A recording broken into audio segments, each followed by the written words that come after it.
ఇది కేవలం సమాచారంగా మాత్రమే భావించండి. వైద్య నిపుణులను సంప్రదించండి. మనకి మూడ్ స్వింగ్స్ కూడా చాలా మంది ఆడపిల్లలు చూస్తున్నాం ఈ మధ్య కాలంలో. అంటే అకారణంగా మూడీగా ఉండడం, సైలెంట్గా ఉండడం, పలకరించకపోవడం, వీటికి కారణాలు ఏముంటాయి డాక్టర్ గారు? మూడ్ స్వింగ్స్ అనేది అడాలసెంట్లో common.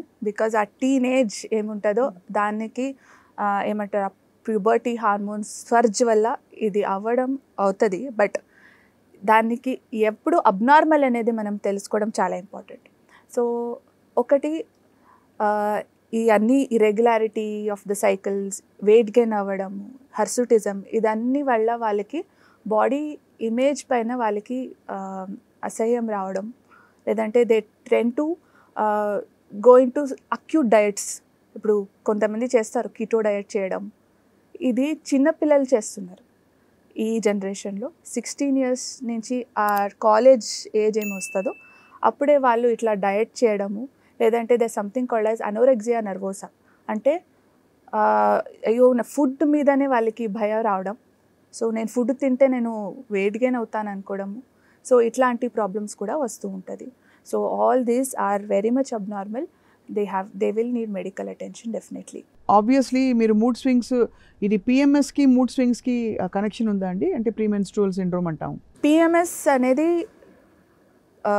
It is a one physiological concept. అంటే మనకి నార్మల్గా అందరికీ అవుతుంది. క్రాంప్స్ రావడము, పీరియడ్స్ ముందు కొంచెం చిరాగ్గా ఉండడము, మూడ్ స్వింగ్స్ రావడము, చిన్న చిన్న దానికి ఏడుపు రావడము, లేదంటే కొంతమందికి బవల్ మూమెంట్స్ ఆల్టర్ అవుతుంది. అంటే dizziness, they might have vomiting, they may few movements have diarrhoea also. So to what extent is it normal is what we should know. So కొంతమందికి ఇది just 1 or 2 days prior ఉంటుంది, which can be managed at their level, which is not affecting their daily activities. So atla unte it is still okay. But this PMS can go into depressive disorder also. So daniki manamu premenstrual syndrome ani cheptamu, premenstrual depressive disorder ani cheptamu. So anta severity unde vallaki we have to help them. And ఇంకొకటి ఏమవుతుందంటే ఇంట్లో ఈ దాన్ని అరే periods వచ్చింది అందుకే అమ్మాయి అట్లా ఆడుతుంది అనేది ఒక నార్మ్ ఉంది, ఒక మిత్ ఉంది. చాలా వరకు ఆ సిమ్టమ్స్ అనేది చాలా వరకు నెగ్లెక్ట్ అవుతూ ఉంది.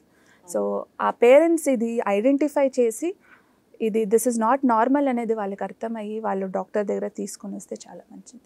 చాలా మంచి పాయింట్ చెప్పారు.